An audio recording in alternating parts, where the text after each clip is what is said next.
आगरा, उत्तर प्रदेश की वो धरती जहां यमुना नदी बहती है चुपचाप अपनी कहानियां अपने सीने में दफनाए हुए, और उस नदी के किनारे खड़ी है एक इमारत सफेद संगमरमर की, जो सूरज की रोशनी में सोने जैसी चमकती है और चांद की रात में जैसे खुद चांद बन जाती हो।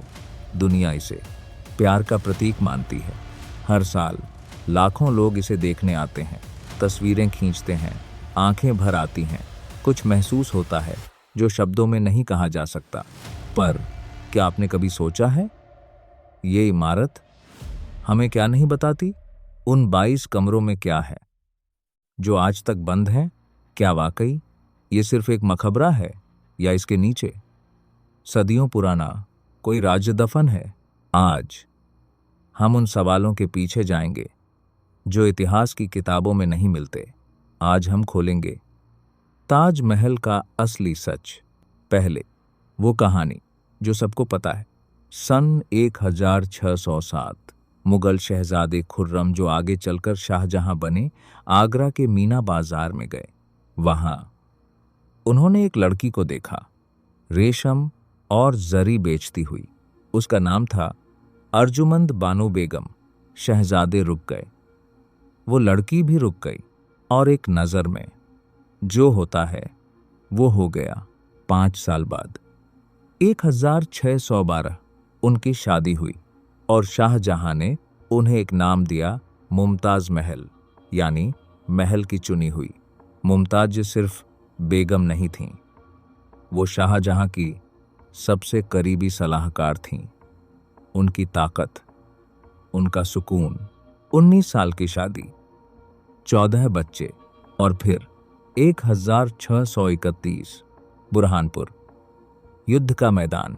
मुमताज महल अपने 14वें बच्चे को जन्म देते हुए चल बसी। कहते हैं शाहजहां उनका हाथ थामे बैठे रहे घंटों तक, बिना कुछ बोले। जब वो उठे तो वो पहले जैसे नहीं थे। उनके बाल एक रात में सफेद हो गए, और उनकी आंखों में एक ऐसा खालीपन आ गया जो कभी नहीं भरा। तब शाहजहां ने कसम खाई, वो मुमताज की याद में एक ऐसी इमारत बनाएंगे जो दुनिया ने पहले कभी नहीं देखी। और फिर शुरू हुआ इतिहास का सबसे भव्य निर्माण। 22 साल, 20 शून्य मजदूर, दुनिया भर से आए कारीगर, फहारस से, तुर्की से, समरकंद से, सफेद संगमरमर आया, राजस्थान के मकराना से, नीला लैपिस लाजुली अफगानिस्तान से, लाल पत्थर फतेहपुर सीकरी से, और 1653 में ताजमहल बनकर तैयार हुआ। पर यह तो वो कहानी है जो हर गाइड बताता है। असली कहानी अब शुरू होती है। ताजमहल के अंदर जाइए, मुमताज की कब्र के आसपास घूमिए, ऊपर देखिए उस अद्भुत गुंबद को। पर एक काम मत कीजिए, नीचे जाने की कोशिश मत कीजिए, क्योंकि आपको जाने नहीं दिया जाएगा। ताजमहल में मुख्य इमारत के नीचे और आसपास 22 कमरे हैं, और ये कमरे 1934 से बंद हैं। ASI यानी आर्कियोलॉजिकल सर्वे ऑफ इंडिया ने इन्हें सुरक्षा के नाम पर बंद करवाया था।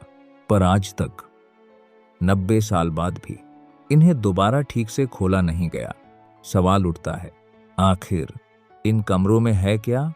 कुछ लोग कहते हैं पुराने हथियार, कुछ कहते हैं मुगलों का खजाना, और कुछ लोग कहते हैं हिंदू देवताओं की मूर्तियां। 1989 एक किताब आई, ताजमहल द ट्रू स्टोरी। लिखने वाले थे P.N. ओक। उनका दावा था ताजमहल कोई मुगल इमारत नहीं है, ये एक प्राचीन हिंदू मंदिर था जिसका नाम था तेजो महालय, भगवान शिव को समर्पित। और शाहजहां ने इसे जयपुर के राजा जयसिंह से लेकर मुमताज का मकबरा बना दिया। अब सवाल ये है, क्या इन दावों में कोई सच्चाई है? मेन स्ट्रीम इतिहासकारों का जवाब है नहीं। उनके अनुसार P.N. ओक के दावे हिस्टोरिकल एविडेंस पर नहीं, बल्कि अनुमानों पर आधारित हैं। मुगल दस्तावेज जैसे बादशाहनामा साफ लिखते हैं कि ताजमहल शाहजहां ने बनवाया। इलाहाबाद हाईकोर्ट ने भी 2000 में इस मामले को डिसमिस कर दिया। सुप्रीम कोर्ट ने भी कमरे खोलने का आदेश नहीं दिया, पर 22 बंद कमरों का सवाल आज भी जिंदा है। अब एक और कहानी जो सुनकर रूह कांप जाती है।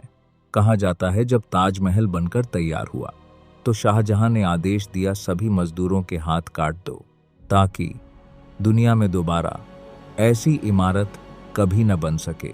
पर क्या ये सच है? इतिहास कहता है नहीं। मुगल दस्तावेजों में इस बात का कोई जिक्र नहीं मिलता, बल्कि मुख्य वास्तुकार उस्ताद अहमद लाहौरी को सम्मानित किया गया था। उन्हें उपाधि मिली नादिर उल असर, यानी युग का अद्वितीय। लेकिन इस कहानी में भी एक सच्चाई छुपी है। उन 20 शून्य मजदूरों के नाम आज भी इतिहास में कहीं दर्ज नहीं है, जिन लोगों ने अपनी पूरी जिंदगी इस इमारत को दी। दुनिया आज उनका नाम तक नहीं जानती। शायद यही सबसे बड़ा अन्याय है। यमुना नदी के उस पार एक जगह है मेहताब बाग, और उससे जुड़ी है एक रहस्यमयी किंवदंती। कहा जाता है शाहजहां एक और ताजमहल बनाना चाहते थे, इस बार काले संगमरमर से, यमुना के उस पार। सफेद ताजमहल के ठीक सामने सफेद और काला, मुमताज और शाहजहां, प्यार अपने 2 रंगों में। लेकिन ये सपना कभी पूरा नहीं हुआ, क्योंकि 1658 में औरंगजेब ने अपने पिता को कैद कर लिया आगरा के किले में। और कहते हैं शाहजहां अपनी आखिरी सांस तक उस खिड़की से ताजमहल को देखते रहे, बस देखते रहे, अपनी मुमताज को याद करते हुए। 1666 शाहजहां की मौत हुई और उन्हें मुमताज के पास ही दफनाया गया। काला ताजमहल सिर्फ एक सपना बनकर रह गया। ताजमहल सिर्फ एक इमारत नहीं है, ये एक भावना है, एक बादशाह का दर्द जो पत्थर बन गया, एक औरत की याद जो संगमरमर में जिंदा है। और शायद इसीलिए 400 साल बाद भी ताजमहल सिर्फ देखा नहीं जाता, उसे महसूस किया जाता है। आगरा में हर शाम जब सूरज ढलता है, ताजमहल का रंग बदलता है, सफेद से सुनहरा, सुनहरे से लाल, और फिर अंधेरे में एक हल्की सफेद चमक, जैसे मुमताजा आज भी वहां हों, चुपचाप मुस्कुराते हुए। और शाहजहां शायद आज भी उसी खिड़की से उन्हें देख रहे हों। ताजमहल दुनिया का 7वां अजूबा सिर्फ पत्थर नहीं है, ये एक दिल की धड़कन है जो 400 साल से रुकी नहीं। आज का सफर यहीं खत्म होता है, पर रहस्य अभी भी बाकी हैं। वो 22 कमरे आज भी बंद हैं, और यमुना का पानी शायद आज भी कुछ जानता है जो हम नहीं जानते। अगर आपको ये सफर पसंद आया हो तो इसे उन लोगों के साथ शेयर कीजिए जो इतिहास में दिलचस्पी रखते हैं। सब्सक्राइब जरूर कीजिए, क्योंकि अगला एपिसोड एक और ऐसा रहस्य लेकर आएगा जो आपको रात भर सोने नहीं देगा। मैं आपसे फिर मिलूंगा एक नई कहानी के साथ। तब तक सवाल पूछते रहिए, सोचते रहिए, क्योंकि इतिहास सिर्फ उनका होता है जो उसे समझने की कोशिश करते हैं।